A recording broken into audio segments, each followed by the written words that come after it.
Եթերում սպասված հանդիպումն է, բարև ձեզ։ Այսօր մենք Մեսրոպ Մաշտոցի անվան մատենադարանում ենք, մի վայրում, որտեղ պահվում է մեր մշակութային ժառանգությունը։ Եվ մեր սպասված հյուրը մատենադարանի ավագ գիտաշխատող, մանկավարժական համալսարանի հայ հին և միջնադարյան գրականության և նրա դասավանդման մեթոդիկայի դոցենտ Լիլիթ Հովսեփյանն է։ Բարև ձեզ, Լիլիթ։ Բարև ձեզ։ Շնորհակալություն, որ ընդունեցիք մեր հանդիպման հրավերը։ Ես նույնպես շնորհակալ եմ եւ շատ ուրախ։ Լիլիթ ջան, այսօր խոսելու ենք արմատների մասին, ձեր անցած ուղու մասին, ինչպես եւ ձեզ ներկայացրեցի որպես դոցենտ եւ մատենադարանի ավագ գիտաշխատող, բայց ամենակարևորը ձեր սյունյաց արմատների մասին։ Ձեր ծնողները, սկսենք այստեղից, Քաջարանում վաստակաշատ մանկավարժներ էին եւ ձեր մայրիկը Լյուդմիլա Բադիրյանը հայոց լեզվի գրականության ուսուցիչ այժմ էլ կա, ինչպիսի հիշողություններ եւ արժեքներ են նրանք փոխանցել ձեզ, որոնք դուք այսօր էլ կրում եք եւ օգտագործել եք ձեր կայացման ճանապարհին։ Ես տեսել եմ սիրառատ ընտանիք, տեսել եմ հրաշալի վերաբերմունք իմ ծնողների կողմից եւ երևի թե դա է դաստիարակված լինելու ամենաառաջին պայմանը։ Հայրիկը սիրում էր նկատողություններ անել հումորով, բայց կան մի քանի դասեր, որոնք ես մինչև հիմա որպես երկխոսություն իմ հայրիկի հետ տանում եմ։ Մեծերի նկատմամբ բացառիկ վերաբերմունք ուներ, հարգալից։ Ես երբեք չեմ տեսել, որ իր ձայնը բարձրանա իրենից տարիքով մեծ մեկի վրա, աշակերտների վրա պատահում էր, բայց եւ գիտեմ նաեւ, որ աշակերտները ջերմորեն կապված էին հայրիկի հետ, մայրիկի հետ նույնպես, բայց հայրիկը ինձ համար ավելի հետաքրքիր էր ուսումնասիրելու, ճանաչելու առումով։ Եվ ասում էր, հաճախ ըմբոստանում էինք, ես, քույրս, եղբայրս, եւ այդ ըմբոստությունը մեղմելու համար ասում էր, մեծի ասածը կարող եք չանել, բայց մի ասեք, որ նրանք սխալ են։ Սա մեկ դաս, երկրորդը մենք 90-ականների սերունդ ենք, հետխորհրդային շրջանի սերունդ եւ այն ժամանակ շատ էին ասում ամուսնանալ, ընտանիք կազմել եւ այլն։ Հայրս միշտ ասում էր աշխարհ տեսեք, ինքներդ ձեզ ճանաչեք, կայացեք, սիրեք ձեր ապրածը, գնահատեք ձեր կյանքը, հետո ընտանիքն էլ կլինի։ Երևի ես այն ժամանակ դա այդ ձևով չեմ գնահատել, ինչպես որ հիմա ամեն ասվածը դարձել է մի դաս։ Հիմնականը սա էր։ Իհարկե ես իմ ծնողներին ընտանիքից բացի ճանաչում էի նաև դպրոցում։ Մի տեսակ երկակի վիճակ էր ստեղծվում, որովհետև ես աշակերտուհի էի Քաջարանի Եղիշե Չարենցի անվան թիվ 1 միջնակարգ դպրոցում, որտեղ հետագայում հայրս ուսմասվար էր, իսկ մայրս հայոց լեզվի եւ հայ գրականության ուսուցչուհի, իսկ ես աշակերտ։ Տանն էլ բոլորովին ուրիշ վիճակ էր արդեն, բայց միշտ պատասխանատվության զգացումը եղել է։ Ես շատ մեծ ջերմությամբ եմ հիշում դպրոցը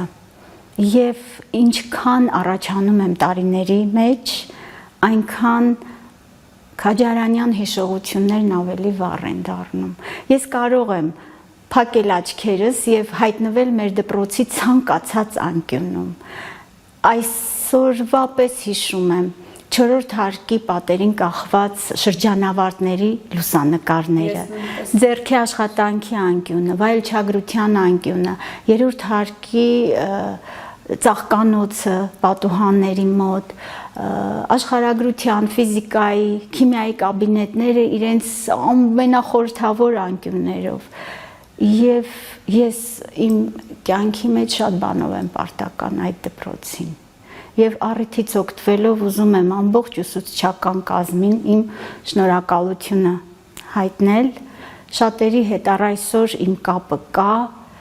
եւ նույն աշակերտի խանդաղատանքով ես վերաբերվում եմ իրենց առ այսօր։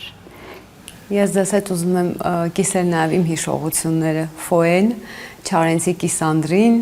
մի քիչ ավելի երևի տարական դասարաններում վայելչագրություններ է կախած պատերից, ովքեր ինչպիսի ձեռագիր ունեին եւ այլն, հիանալի հիշողություններ են եւ իհարկե դրանք մեր ուղեկիցներն են ամբողջ կյանքի համար։ Ես էլ մի պահ տեղափոխվեցի, շնորհակալություն։ Գիտեք, այդ պահին դու չես գիտակցում, թե ինչի մեջ ես։ Տարիներ անցնում են, հետո հասկանում ես, ճիշտ է, հիշողությունը տել է սրբագրում ինչ-որ բաներ, բնականաբար։ Ես ուղղակի նույնը կարող եմ ասել նաև աշխատանքի ուսուցման կաբինետի մասին, որից սկսվեց իմ ձեռքի աշխատանքների նկատմամբ հետաքրքրությունը եւ սերը։ Եվ այդ ամեն ինչը իր հետքը թողնում է։ Ուղղակի մենք այդ պահին չենք գիտակցում, հետո ենք հասկանում, որ բոլոր սերմերը ծլարձակում են։ Ձեր մասնագիտական կողմնորոշման հարցում ինչպիսի ազդեցություն ունեցան ձեր ծնողները,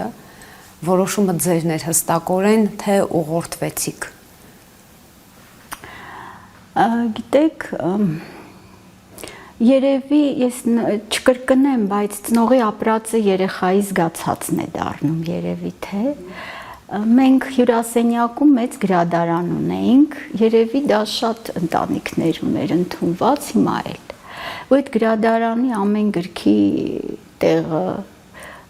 բովանդակությունը մենք գիտեինք, որտեղ տեսնում էինք, երեկոյան հայրիկն է կարդում, ակամա դու էլ ես մտնում այդ հոսանքի մեջ, եւ դրանից բացի հաճախ էր լինում, իմ մեջ հարցեր էին առաջանում, ես հայրիկին տալիս էի հարցեր, կային հարցեր, որոնց պատասխանները ինքը այդ պահին չուներ, հետո գնում էր, գտնում էր, գալիս էր, պատասխանում էր, նույնը մայրիկը։ Ես ճիշտն ասած ես միշտ ուզել եմ լինել մանկավար։ Ես նույնիսկ միակ տեղը ընդունվելու այդ ընթացքում ընտրեցի մեկ միակ անվճար տեղ, դա եղել է մանկավարժական համալսարանի բանասիրական ֆակուլտետը։ Ես այլընտրանք չեմ հանդուրժել այս առումով, որովհետև մտածել եմ, այո, գնալու եմ դասավանդեմ։ Ես տեսել եմ շատ անհանգիստ մարդիկ, աշակերտներ մտել են մեր տուն լացակումած, դուրս են եկել ուրախ։ Ինչ-որ մի հրաշալի բան էր կատարվում մեր տանը, ես երեխա ժամանակից ունեմ այդ հիշողությունները, ասում էի, սա երևի այնպիսի մի բան է, որ ինչ-որ բան դեպի լավը փոխում է։ Եվ պետք է այդպիսին լինել, ոչ թե որ դու պիտի գնաս դասավանդես, այլ այդ հոգեվիճակի փոփոխությունը ինձ համար հեքիաթի պես մի բան էր, ու ես ուզում էի դրա մասը դառնալ, բնականաբար, բայց կար մասնագիտական հարց։ Ես լեզունել եմ պաշտում, գրականությունն էլ, պատմությունն էլ։ Եվ դե հայրիկս հաճախ հումորով ասում էր, լեզուն մայրենի է, եթե մայրը մի բան ասում է, դա դառնում է օրենք։ Իհարկե երկար ժամանակ ես մտածում էի հայոց լեզու, թե պատմություն, թե անգլերենով, չէի կողմնորոշվում։ Ի վերջո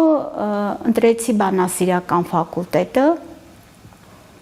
եւ հետագայում, երբ արդեն հայրիկի հետ զրուցելու ընթացքում հայտնեցի, որ ձեռագրերի ուսումնասիրությամբ եմ ուզում գնալ, ասաց ոնց երևում է, որ դու կշեռքես, ոչինչ ես նեղացնում, ոչ մայրիկիդ, որոշել ես երկուսիս մասնագիտական հնարավորությունները օգտագործել։ Այս հիշողություններն ունեմ մասնագիտական կողմնորոշման հետ կապված եւ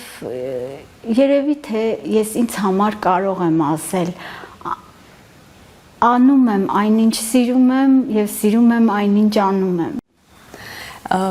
Երբ հիմա դուք Մատենադարանի ավագ գիտաշխատող եք, բացի այդ շարունակվում է, չէ՞, ձեր գործունեությունը նաև պետական մանկավարժական համալսարանում, ճիշտ է։ Իհարկե։ Եվ փուլերը դժվար էին, բարդ էր հասնել մինչ այստեղ։ Միջնադարյան մեկնությունների մեջ մի պատկերավոր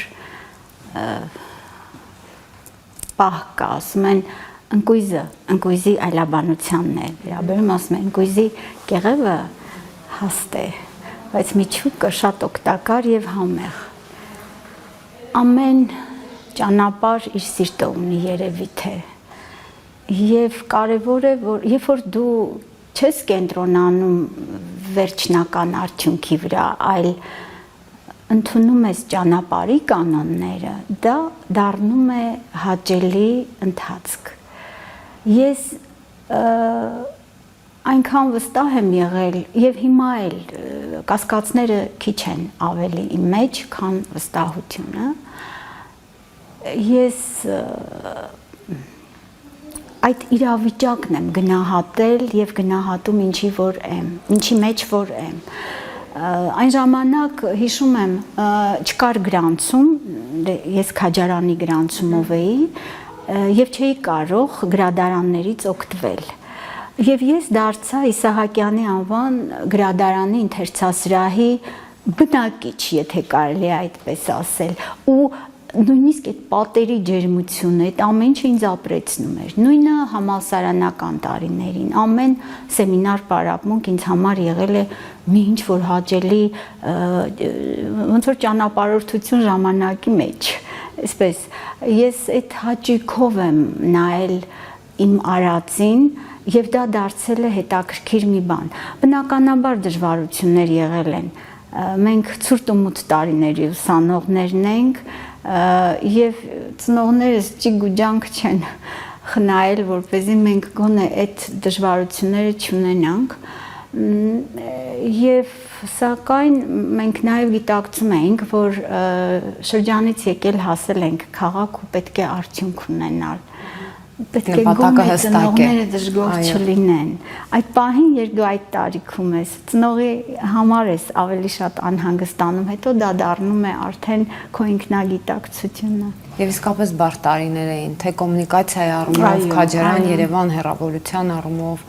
Ես մի դեպք պատմեմ, իհարկե սիրով։ Ուրեմն հոսանքը անջատում էին, եթե հիշում եք հովհարային անջատումներ էին լինում, դրա հետ կապված մի ուրիշ հետաքրքիր բան էլ կա, հայրիկի հետ կապված հիշողություն է, հովհարային, դե մենք մոմով էինք կարդում, մոմը վառում էինք, մինչև այդ լամպերը եւ այլն մտան շրջանառության մեջ մոմն էր։ Բարի եւ վստահելի մոմը։ Մեր վերևի հարևանը տեսնելով, որ ես ու քույրս անընդհատ այդ մոմի տակ կարդում ենք, նրանք ինչ որ աղբյուր ունեին հոսանքի, եկան մեր մտերմությունը մինչև հիմա կա եւ այդ ձևով է սկսվել։ Մեր դուրը ծեծեցին, ասում են աղջիկներ, մենք տեսնում ենք, որ դուք շատ եք կարդում, կարող ենք ձեզ միայն մի լույս տալ, բայց ուրիշ բան չանեք, էլի մեղք ենք։ Այդ լույսով գոնե կարդացեք։ Դա կլինի մեր կողմից ձեզ նվեր, մենք շատ սիրով ընդունեցինք եւ մեր կյանքը լրիվ փոխվեց այդ մի լույսից ընդհանրապես։ Իսկ հովհարային անջատումների հետ կապված, գուցե դուք էլ հիշեք, երևի 89-90-ականներից սկսեցին արդեն հովհարային անջատումները, այն ժամանակ դրանք դեռ մեծ երեխաներից ուրախություն էին պատճառում։ Հավաքվում էր ընտանիքը այդ մութ երգի եւ երաժշտության նկատմամբ սերը մեր ընտանիքի մեջ շատ ձևավորվեց հովհարային անջատումների տարիներին, մինչև մայրիկը ճաշպան պատրաստում էր, հայրիկը մեզ հավաքում էր, եկեք երգելու ժամն է, արդեն եւ վերցնում էինք հայ ժողովրդական երգերի այդ երգարաններ, բացում էինք, իսկ ինքը արտիստիկ մարդ էր ու մեր ամբողջ այդ կապվածությունը երաժշտության, ազգային երաժշտության հետ հովհարային անջատումների տարիներից են գալիս։ Հետաքրքիր հիշողություններ են, ավելի ուշ, չէ, բարձրագույն կրթության ավարտելուց հետո մնացիք եւ հաստատվեցիք մայրաքաղաքում։ Այո։ Սա ավելի շատ պայմանների հնարավորությունների ինչ արդյունք էր, ընտրությունը ինչպես կանգնեց այս որոշման։ Ես դա երևի ճանապարհի հարց է իրականում, բայց հիմա երբ հետ եմ նայում, ես հասկանում եմ, որ ճակատագրական բան կա այնուամենայնիվ մեր ընտրությունների մեջ, ու մենք հանդիպում ճանապարհին եւ ինչի վրա ենք մեր ուշադրությունը կենտրոնացնում։ Առիթից օգտվելով ես կցանկանայի շնորհակալություն հայտնել մեկ մարդու, ով իմ կյանքում իսկապես ճակատագրական նշանակություն է ունեցել մասնագիտական ընտրության հարցում։ Դա Հայաստանի Հանրապետության Գիտությունների ազգային ակադեմիայի թղթակից անդամ բանասիրական գիտությունների դոկտոր պրոֆեսոր Այելիտա Դոլուխանյանն է։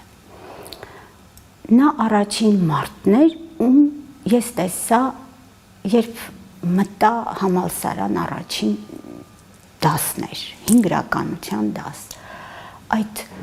գորշության մեջ իսկ մթնոլորտն այդպիսին է, շատ հոգսաշատ էինք, ներս է մտնում պայծառ մի կին, շքեղ, եւ խոսում է 5 գրականության մասին, ու ես զգացի, որ ես այլևս չեմ կտրվում այդ ամենից։ Ես հանձնեցի քննությունները եւ դեռ գիտեք, իմ ամբողջ ճանապարհը երևի իմ ամաչկոտությունը հաղթահարելու ճանապարհ է եղել։ Երբ որ դու շատ պատասխանատու ես, դու հաճախ է պատահում, որ դու քեզ թույլ չես տալիս միանշանակ քեզ սահմանված ազատությունը վայելել, կա այդպիսի մի բան։ Սերնդին էլ էր բնորոշ դա։ Բնականաբար, այո։ Եվ քննությունից հետո ես հանձնեցի քննությունը, ինձանից գոհ, մեկ էլ տեսնում եմ, որ այն ժամանակ հայ գրականության ամբիոններ, դեռ բաժանված չէին ամբիոնները, ամբիոնի պատին փակցված էր հայտարարություն մրցույթի, Թումանյանի վերաբերյալ մրցույթ էր։ Սրտիս աշխատանքը արագացավ, բայց ամաչեցի մտնել ասել, որ կուզենայի մասնակցել։ Մտածեցի, դե մենք Թումանյան դեռ չենք անցնում առաջին կուրս, 5 գրականությունից է սկսվում դասընթացը, ասացի հետո բարձր կուրսեր են, ով ինչ ունեմ ես, չէ, չեմ կարող։ Ներս է մտնում Տիկին Դոլուխանյանը, այսպես աչքերով ինչ որ մարդու է փնտրում, դեռ չեմ պատկերացնում, որ դա ես եմ։ Վախից սկսում եմ թաքնվել, որ հանկարծ ինձ մի բան չասեն, մեկ էլ ասում է դուք, ես դեր անունը չեմ հիշում, ներողություն, մադմուազել մեկ։ Ասում է մրցույթ է լինելու, ես ուզում եմ, որ դուք մասնակցեք, դուք ի վիճակի եք, ես հիշում եմ ձեր քննությունը, ես զարմացա, ասում եմ, ես ոնց է հիշում եմ։ Դա շատ ճակատագրական եղավ ինձ համար եւ ես առաջին տեղը զբաղեցրի ու ինքը սկսեց շատ նուրբ ձևով ինձ ուղղորդել դեպի գիտական աշխատանք։ Ռեֆերատներ էր, հանձնարարում զեկուցումներ եւ այլն։ Եվ այդ զեկուցումից մինչեւ հիմա ինձ համար այդ մրցույթից մինչեւ հիմա ինձ համար իմ գրադարանում մի թանկ նվեր կա, դա Սասունցի Դավիթ բնագիրը ներկայացնող գիրքն է, որը ինձ համար շատ թանկ նվեր է իրականում։ Եվ հետո արդեն երևի ինքնավստահության քայլեր էին, արդեն ես ավելի վստահ էի, դո քիչ-քիչ կապը պահպանելով ներսում, դու արդեն մայրաքաղաքի պայմաններն էլ ես ընդունում որպես այդպիսին, ինձ դժվար է եղել, որովհետև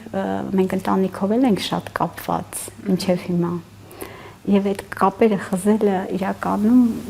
դժվար է, այո, եւ դա նույնիսկ ստրեսի պատճառ կարող է դառնալ։ Դա հետո նաև հիմա մի քիչ այլ իրավիճակ է, ուսանողություն, մարզեր Երևան, նախկինում ավելի բարդ կոմունիկացիան տեղափոխությունը իհարկե եւ հետո մնում էինք այնքան որ քննությունից քննություն գնանք բան ավարտված է քննական փուլը կարելի է գնալ քաջարան հետ գալ մինչ այդ այսօր լրիվ ուրիշ պայմաններ եւ ուրիշ իրավիճակ Լիլիթ որպես ավագ գիտաշխատող կխնդրեի մի փոքր փոխանցեք որն է ձեր գործունեությունը, ինչ է կատարվում, ուսումնասիրվում են ծրագրերը եւ մի քիչ բացենք այս ամեն ինչը։ Մեծ սիրով, որովհետեւ իմ կյանքի մի շատ կարեւոր փուլը մանկավարժական համալսարանից հետո կապվում է Մատենադարանի հետ։ Ես այլևս աշխատանքի վայր չեմ փոխել։ Եղել են կողքից նոր աշխատանքներ, բայց սրանք հիմնականներն են։ Մենք հիմա նստած ենք մի շքեղ սրահի կողքին, սա Մատենադարանի ընթերցասրահն է։ Մինչև Մատենադարանում աշխատելը ես 10 տարի եղել եմ Մատենադարանի ընթերցող։ Եվ իմ կյանքի երկրորդ կարևոր հանդիպումն է տեղի ունեցել, որին ուղակի թե անուղակի նպաստեց եւ հայրիկս, որովհետեւ ինքը աղբյուրագետ էր եւ ուներ աղբյուրագետ ծանոթներ, եւ իմ ղեկավարը Տիկին Դոլուխանյանը։ Երկուսն էլ մեկ մարդու մասին էին խոսելու, որը հետո դառնալու էր իմ ղեկավարը Մաշտոցի անվան Մատենադարանում, պարոն Գևորգ Տեր-Վարդանյանը։ Երբ եկա Մատենադարան եւ ծանոթացա իր հետ,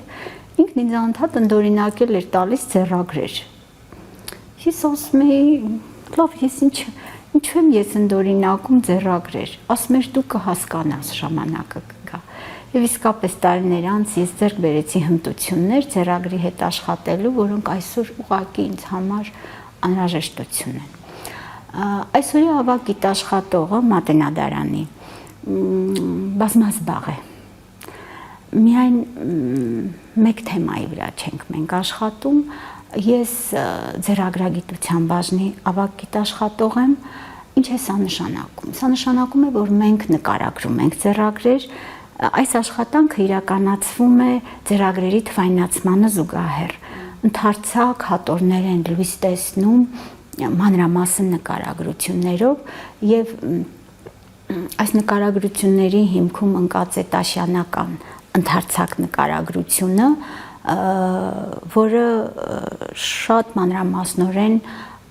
ներկայացնում է ձեռագիր, անգամ եթե դուք ձեռագիրը չեք տեսել կամ չեք տեսնում, բայց նրա բովանդակության մասին, նրա արտաքին հատկանիշների մասին գաղափար եք կազմում։ Երկրորդ աշխատանքը գիտականն է։ Ես զբաղվում եմ երկերկոցի մեկնություններով, սա իմ գիտական թեման էր, թեկնածուական ատենախոսությունս թարգմանական եւ հայալեզու երկերկոցի թարգմանական եւ հայալեզու մեկնություններն էին։ Կազմում եմ դրանցից շատերը անտիպ են ձեռագիր վիճակում։ Գրիգոր Նարեկացու երկերկոցի մեկնությունը հրատարակեցի, Արշալույս Ղազինյանը մեծանուն գիտնական, նարեկացիագետ, մի մասը արել էր, չէր հասցրել, ես շարունակեցի այդ աշխատանքը, այս տարի պատրաստում եմ տպագրության Վարդան Արևելցու երկերկոցի մեկնությունը 6 ձեռագրի համեմատությամբ, նաև մի նոր հետաքրքիր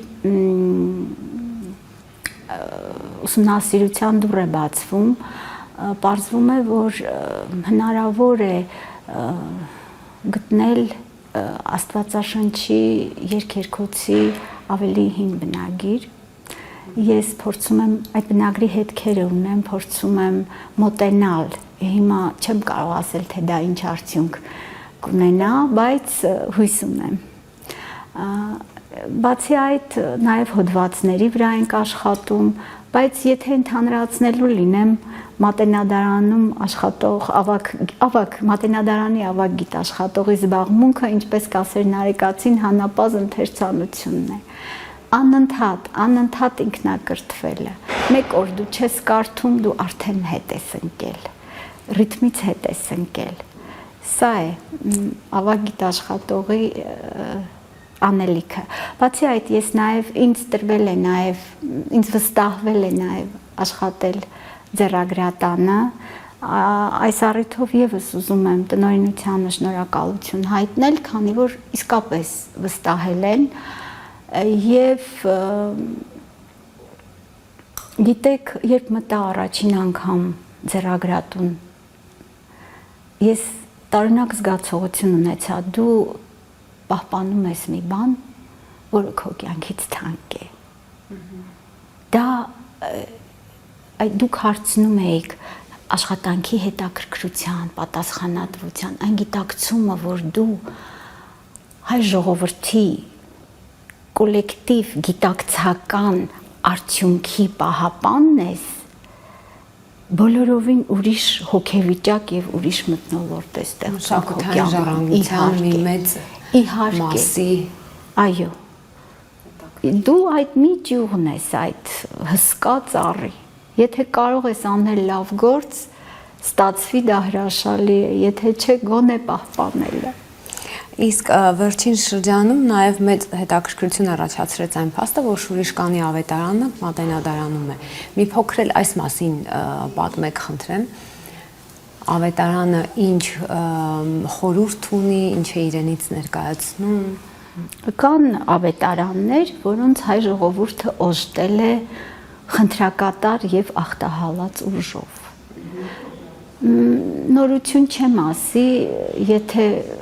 ընդգծեմ, որ մեր ժողովուրդը գրքասեր է։ Եվ երբեմն այդ սերը այս ձևով է դրսևորվել։ Խնդիրը միայն բնագիրը կարդալը չէ, այլ արդեն վերաբերմունք գրքի նկատմամբ, որ դա կենսականորեն կարևոր ինչ-որ խնդիր է լուծելու։ Եվ անգամ այն միտքը, որ թե այս ավետարանը ինչքան աղաչանք, պաղատանք եւ արցունք է լսել, չի կարող քեզ էլ չզգաստացնել։ Մենք ունենք այսպիսի ավետարաններ եւ պահոցից դուրս է բերվել ցուցադրվելու մինչեւ ապրիլի 10-ը։ Ավետարանը գրվել է 1498 թվականին Վասպուրական նահանգի Քաջբերունի գավառի Ասպիսնակ գյուղում։ Գրիչը Բարսեղն է, պատվիրատուն կին Թուրվանդա անունով։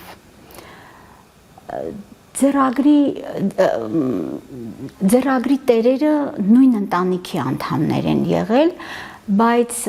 ժամանակ առ ժամանակ դուրս են տարել ձեռագիրը, երբ որ համաճարակներ են եղել եւ այլն, վստահ որ անպայման այդ համաճարակների դեմն առնելու են։ Իհարկե, ինչպես այլ դեպքերում խոր հավատի հետևանք են նաեւ ավանդազրույցները։ Ժողովուրդը իր այդ զրույցներով միթե սա կարծես ակնածանք է արտահայտում այդ գրքերի նկատմամբ։ Այդպիսի մի դեպք են պատմում, երբ ավարառուները հարձակվում են Շուրիշկանի վրա, ասեմ ինչպես է լինում։ Ընդհանրապես հայ ժողովրդի համար գիրքը շատ թանկ արժեք էր, ոչ թե նյութական առումով եմ ասում, եւ երբ տեղից տեղ էին տեղափոխվում, երբ տեղափոխվում էին, այդ անպայման առաջին բաներից մեկը իրենց հետ վերցնում էին ձեռագիր գիրքը։ Ահա այդ ձևով Վասպուրականից գիրքը եկել հասել է Պարսկաստանի Փերիագավառի Շուրիշկան գյուղ եւ մինչեւ Մատենադարան գալը պահպանվել է այստեղ։ Պատմում են, որ երբ ավարառուները հարձակվում են Շուրիշկան գյուղի վրա, տանում են ձեռագիրը թաքցնելու, հողի տակ են դնում, կողքն էլ ուռենը ճյուղ են տնկում, որ տեղը չկորցնեն, հասկանալի է։ Անցնում է 7-8 օր, վերադառնում են եւ ովքեր զարմանք, այդ ուռենը ճյուղը, այո, ծլարձակել էր եւ բացում են ու տեսնում են, որ գրքի ներքևի հատվածը, որտեղ որ դրել էին, խոնավացել է։ Եվ իսկապես այս ձեռագիրը խոնավություն տեսած է, այդտեղ գոյանում է բուժիչ աղբյուր, պատմում են, որ մինչև հիմա կա այդ աղբյուրը, կոչվում է Պապի աղբյուր, ինչու Պապի, որովհետև ավետարանը ուներ Բարսեղ Կեսարացի,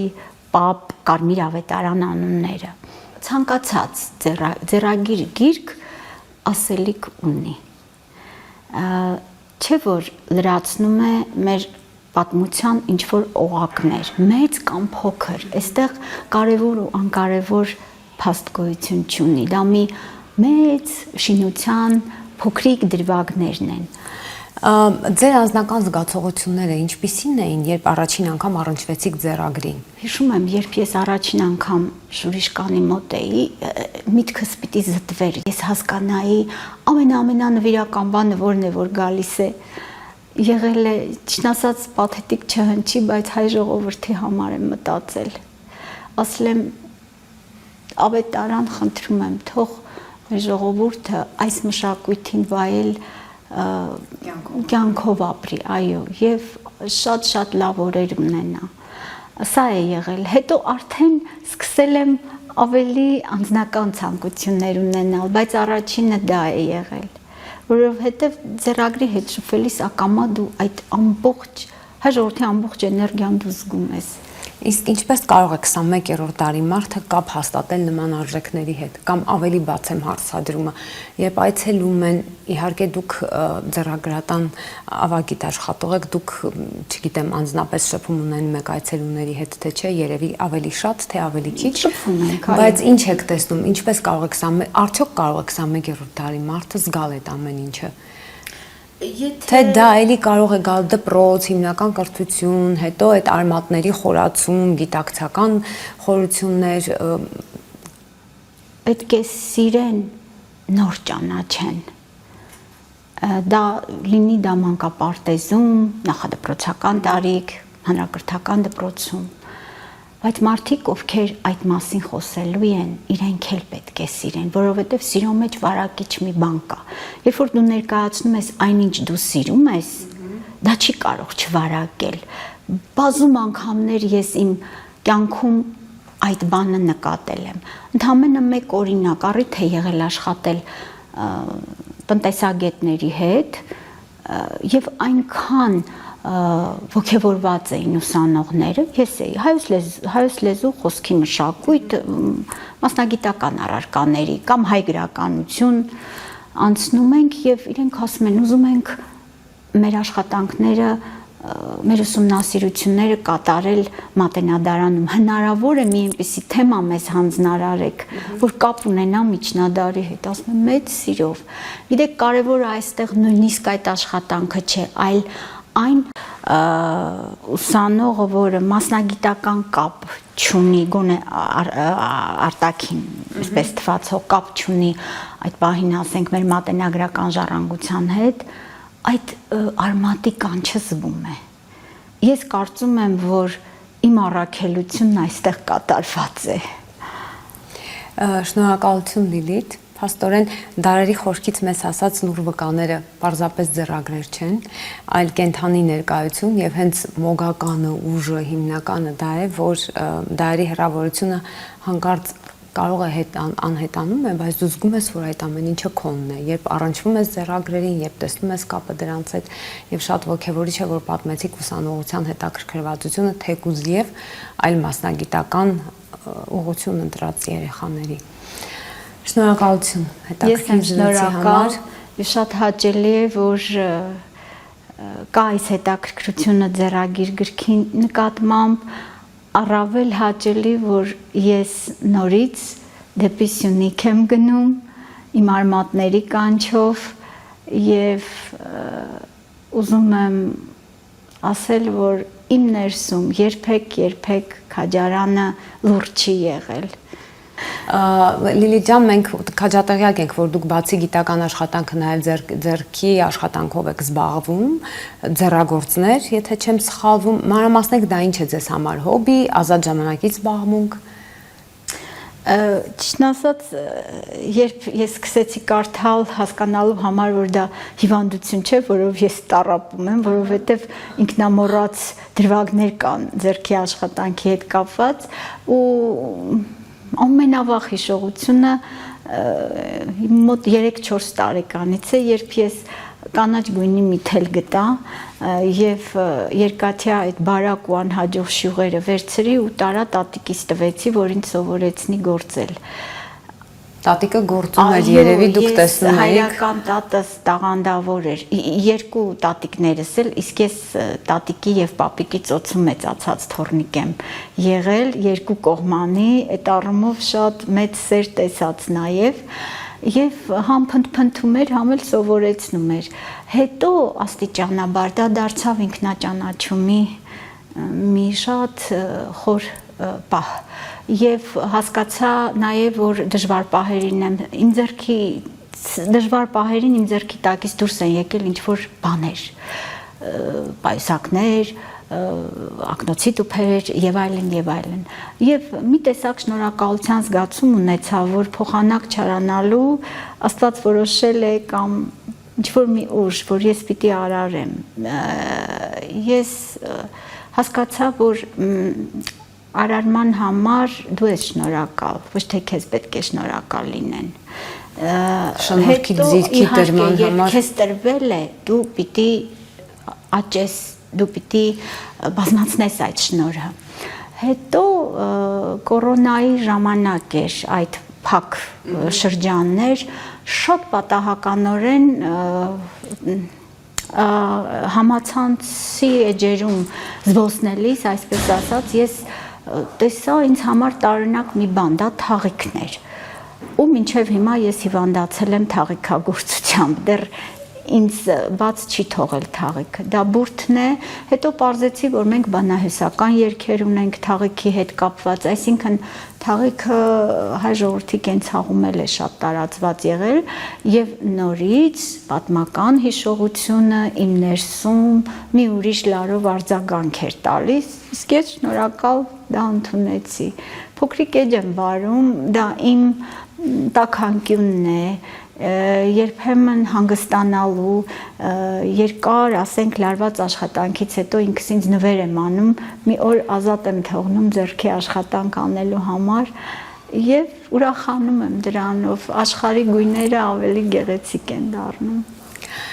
Իսկ ես հիշեցնեմ եթերում սպասված հանդիպումներ, իսկ իմ հյուրը Մատենադարանի ավագ գիտաշխատող